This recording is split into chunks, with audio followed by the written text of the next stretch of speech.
यूं लड़की वाले पूछेंगे कितना कमाता है तो कितना बताएगा? 10,000 बताऊंगा पापा। अरे पागल है क्या, ऐसे रिश्ता हो जाएगा तेरा? कम से कम 50,000 बताइए। ठीक है पापा। वैसे भाई साहब आने में कोई दिक्कत तो ना हुई? अरे नहीं नहीं समधी जी, आने में तो कोई दिक्कत न हुई। चलो ये तो अच्छी बात है।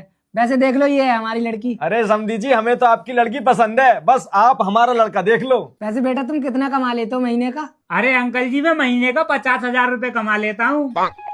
बता बेटी, फिर तुझे लड़का कैसा लगा? पापा मुझे भी लड़का पसंद है।